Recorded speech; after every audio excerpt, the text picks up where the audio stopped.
श्रीमद्भागवत कथा भाग 61।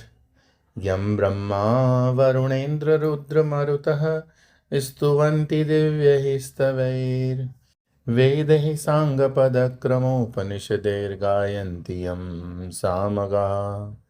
ध्यानावस्थिततद्गतेन मनसा पश्यन्ति यं योगिनो यस्यान्तं न विदुः सुरासुरगणा देवाय तस्मै नमः। स्कंध दूसरा अध्याय तीसरा। हम जगत में जैसा व्यवहार करते हैं उसका असर हमारे ध्यान की प्रक्रिया पर पड़ता है। ध्यान के द्वारा ही हम भगवत प्राप्ति की द्वार तक पहुंच जाते हैं। यदि भगवान को पाना है तो ऐसी साधना करनी है कि ध्यान की प्रक्रिया नित्य निरंतर बनी रहे। इसके लिए आवश्यक है कि हमारा व्यवहार ऐसा न हो जिसके कारण मन में विक्षेप का निर्माण हो। ये छोटी छोटी बातें अपने जीवन में ले आए तो देखना आध्यात्मिक साधना कितनी सुगम हो जाती है। कल हमारा एक स्थान पे जाना हुआ, उसके पहरेदार ने नमस्कार किया। उसे देखते मन प्रसन्न हो गया। चेहरे पे ज्ञानी पुरुषों सा तेज था।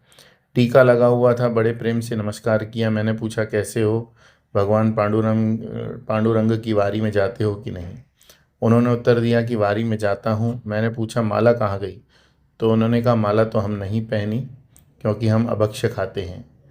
मैंने कहा, देखो, घास खाकर क्रोध करने से तो अच्छा है अभक्ष्य खाकर शांत रहना। प्रश्न यह नहीं कि हम क्या खाते हैं क्या नहीं, प्रश्न यह है कि हमने जो खाया उसे पचा पाते हैं कि नहीं। यदि जीवन की हर अनुभूति को पचा जाए तो स्वाभाविक ही मन शांत रहेगा।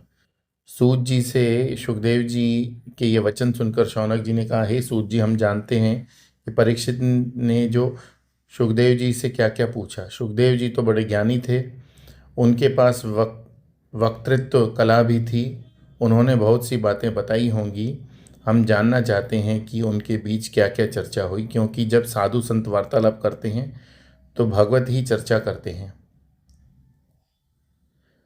इससे हमारे हृदय में भी भक्ति का निर्माण होगा। परीक्षित तो ऐसे भक्त हैं, बचपन में खेल में भी भगवान कृष्ण का विग्रह बनाते हैं और उनकी पूजा अर्चना करते। और सुखदेव जी के ज्ञान का तो कहना ही क्या, वे तो जन्म से ही हरिभक्त थे। ऐसे भक्तों के बीच तो भगवान के गुणों की ही चर्चा हो सकती है। श्रवण कीर्तन से हृदय द्रवित हो तभी जीवन की सफलता है, अन्यथा तो जीवन व्यर्थ ही चला जाता है। शौनक जी स्वयं प्रश्न उठाते हैं, क्या पेड़ जिंदा नहीं रहते? क्या लोहार की धोंकनी वायु नहीं खींचती? क्या जंगल में रहने वाले पशु आहार निद्रा भय मैथुन में लिप्त नहीं होते? जो व्यक्ति भगवान की कथा में रस नहीं लेता वह तो पशुओं से भी गया है बीता है। हे सूत जी, जो कान भगवान की कथा नहीं सुनते वे चूहों के बिल के समान हैं। जीभ भगवान के नाम का गायन नहीं करती, वो मेंढक की जीभ के समान व्यर्थ टर टर करती रहती है। बिले बतोरुक्रमा क्रम विक्रम विक्रान्ये न शृण्वतः कर्णपुटे नरस्य जिह्वा सती दादुर्रिकेव सूत न चोपगायत्युगुरु गायगाथा। जिस सिर भगवान के चरणों में नहीं झुकता, कितना भी सुंदर मुकुट पहन ले, उसके कंधे पर बोझ ही बढ़ाता है। जो हाथ भगवान की पूजा नहीं करते वे मुर्दे के हाथों के समान हैं। जो नयन भगवान के दर्शन नहीं करते वे मोर के पंख के समान हैं। जो पैर भगवान के तीर्थ क्षेत्र में नहीं जाते वो व्यर्थ हैं। बर्हायीते नये नयनेर्नराणां लिंगानि विष्णोर्न निरीक्षते ये पादौ नृणां तौ द्रुमजन्म भाजौ चित्राणि नानु व्रजतो हरेर्यो। यह कहने के बाद शौनक जी ने कहा, हे सूत जी, आपकी मधुर वाणी से हमारे हृदय में भगवत भक्ति का संचार हो गया। कृपया सुखदेव जी और राजा परीक्षित का संवाद हमें पूर्ण रूप से सुनाइए। शौनक जी ने दो भक्तों के प्रसंग को विस्तार से सुनाने की प्रार्थना की। इसका मूल तात्पर्य यह है, हम अपने हृदय में जो गुण लाना चाहते हैं उसी के अनुसार हमें चिंतन करना होगा। जैसे हम शांति चाहते हैं तो उसका चिंतन करें। जो शांत हैं, शांताकारं भुजगशयनं पद्मनाभं सुरेशम, यदि हम ऐसे ही व्यक्ति का चिंतन करेंगे जो विक्षेप से युक्त है, जैसे कुर्सी के लिए लड़ता राजनेता या हीरोइन के पीछे भागता सिनेमा का एक्टर, जो हमें शांति कभी नहीं मिल सकती उनसे। यदि हम काम वासना की निवृत्ति चाहते हैं तो शिव जी का चिंतन करना चाहिए। ओम नमो भगवते रुद्राय। यदि हम क्रोध से मुक्ति चाहते हैं तो नरसिंह भगवान का चिंतन करें। ओम नमो भगवते नरसिंहाय। इसी प्रकार हम अपने हृदय में भक्ति का अवतरण चाहते हैं तो भक्तों के प्रसंग का चिंतन करें। भक्तों के लिए केनोपनिषद में कहा गया, सर्वाणि भूतानि एनम सवांछन्ति। भक्त को सभी चाहते हैं। क्या हम ऐसे बनना चाहते हैं सभी हमें चाहें, हमारी उपस्थिति से प्रसन्न हो। एक बार एक बच्चे ने हमसे पूछा, स्वामी जी आप हमारे घर पर 2-4 महीने में एक बार आते हैं, बाकी तो इधर उधर घूमते रहते हैं, पापा को भी अपने साथ ले जाओ ना। मैंने कहा क्यों, ऐसा क्यों कह रहे हो? उसने उत्तर दिया, पापा रोज़ जब बाहर निकलते हैं तो हमें बड़ा अच्छा लगता है, उनके आने का समय आता है हम सोचने लगते हैं आ गए।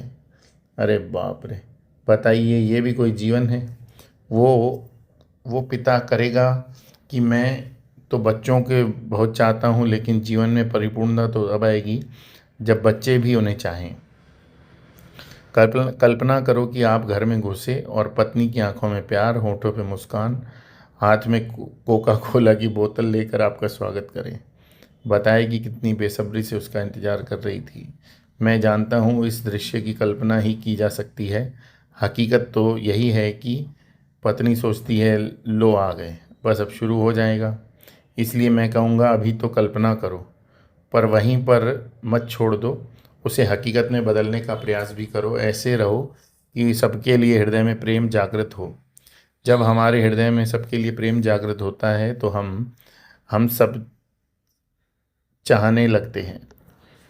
एक साधारण लोहे का टुकड़ा लोहे के अन्य कीलों को आकर्षित नहीं कर सकता, लेकिन जब लोहे का टुकड़ा किसी चुंबक के साथ अपने आप को एक नियम से एक निश्चित दिशा में निरंतर रगड़ता है तो उसमें भी आकर्षित करने का गुण आ जाता है। चुंबक का यह गुण उसमें पहले से सुप्त था, जो चुंबक के सानिध्य से जागृत हो गया। इसी प्रकार हमारे सबके हृदय में प्रेम है, उसे कहीं बाहर ले लाकर हृदय में डालना नहीं है। सत्संग, नाम स्मरण, कथा श्रवण, गुण संकीर्तन के द्वारा इसे जागृत करना, यही इस तृतीय अध्याय का सार है। इसी प्रेममयी भक्ति को और अधिक जागृत करने के लिए शौनक जी, सुखदेव जी तथा परीक्षित का संवाद विस्तार से सुनना चाहते हैं।